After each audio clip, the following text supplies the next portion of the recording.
আচ্ছা, হঠাৎ করে কারো পেট ব্যথা শুরু হলে আমরা কি করি? বেশিরভাগ সময়ই একটি গ্যাস্ট্রিকের ওষুধ খেয়ে নেই, তাই তো?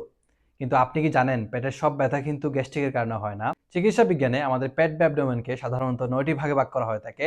আপনার পেটের ঠিক কোন অংশে ব্যথা হচ্ছে, ব্যথাটি কতটুকু তীব্র বা হালকা, সেটা দেখে কিন্তু আগেভাগেই ধারণা করা সম্ভব আপনার সমস্যাটি কতটুকু সাধারণ বা মারাত্মক। আজকের এই ভিডিওতে আমরা আলোচনা করব পেটের কোন অংশের ব্যথা কি নির্দেশ করে এবং কখন আপনার জরুরি ভিত্তিতে ডাক্তারের কাছে যাওয়া উচিত। তো চলুন শুরু করা যাক। প্রথমেই আসি পেটের উপরিভাগের ডান পাশের অঞ্চলটিতে, যেটাকে আমরা রাইট হাইপোকন্ড্রিয়াক অঞ্চল বলে থাকি। এখানে রয়েছে আমাদের লিভার এবং পিত্তথলি।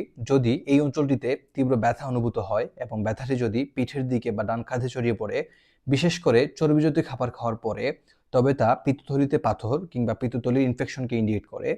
এছাড়াও লিভারজনিত সমস্যা বা হেপাটাইটিসও এখানে মৃদু ব্যথা হতে পারে। দ্বিতীয়ত, পেটের মাঝখানের উপরের অংশ, যেটাকে আমরা এপিগ্যাস্ট্রিক রিজন বলে থাকি। পেটের এই অংশটিতে ব্যথা কিংবা অস্বস্তি সবচেয়ে বেশি দেখা যায়। এর প্রধান কারণগুলো হচ্ছে গ্যাস্ট্রিক, পেটের আলসার কিংবা অ্যাসিডিটি। এখানে একটি বিষয় মনে রাখা জরুরি, সেটা হচ্ছে মাঝে মাঝে হার্ট অ্যাটাকের ব্যথাও এই অঞ্চলটিতে অনুভূত হতে পারে। তবে এটি হার্টের সমস্যার জন্য কিনা তা নিশ্চিত হওয়ার জন্য হার্ট অ্যাটাকের অন্যান্য লক্ষণগুলো দেখা উচিত।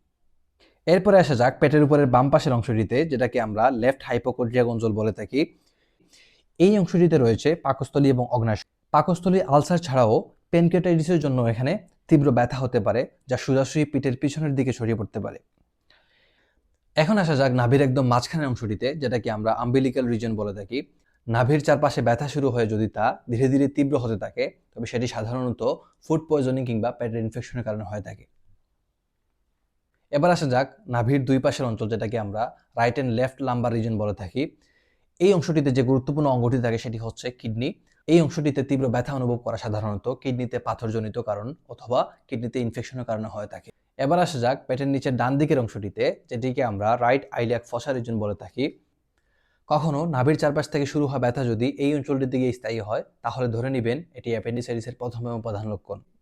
এবার আসা যাক পেটের নিচের বাম পাশের অংশটিতে, যেটাকে আমরা লেফট আইল্যাক ফোসা রিজন বলে থাকি। এই অঞ্চলটির ব্যথা সাধারণত ডাইভার্টিকুলাইটিস, আইবিএস কিংবা আইবিডি এই রোগগুলোর জন্য হয়ে থাকে।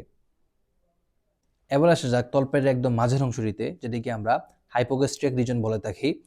এই অঞ্চলটিতে ব্যথার সাথে সাথে যদি প্রস্রাবের জ্বালাপোড়া, ঘন ঘন প্রস্রাবের বেগ বা প্রস্রাব ঘোলাটে হয়ে যাওয়া ইত্যাদি লক্ষণ থাকে, তবে তা ইউটিআই বা ইউরিনারি ট্র্যাক্ট ইনফেকশনের জন্য হতে পারে। এছাড়াও নারীদের ক্ষেত্রে এই অংশটিতে ব্যথা জরায়ু কিংবা ওভারি সমস্যার কারণে হয়ে থাকে। এবার আসা যাক কখন হাসপাতাল বা ডাক্তারের কাছে যাবেন। যদি ব্যথাটি খুব বেশি তীব্র হয়, ক্রমশ বাড়তে থাকে, পেট শক্ত হয়ে যায়, বারবার বমি হয়, রক্ত বমি বা পায়খানার সাথে রক্ত যায়, জ্বরের সাথে তীব্র ব্যথা থাকে কিংবা দুর্বল দুর্বল লাগে, তখন দেরি না করে অতি দ্রুত সম্ভব চিকিৎসকের কাছে নিয়ে যেতে হবে। ভিডিওটি ভালো লাগলে সবাই শেয়ার করতে পারেন। এরকম স্বাস্থ্য সংক্রান্ত টিপস পেতে চ্যানেলটিকে সাবস্ক্রাইব করতে পারেন। ধন্যবাদ।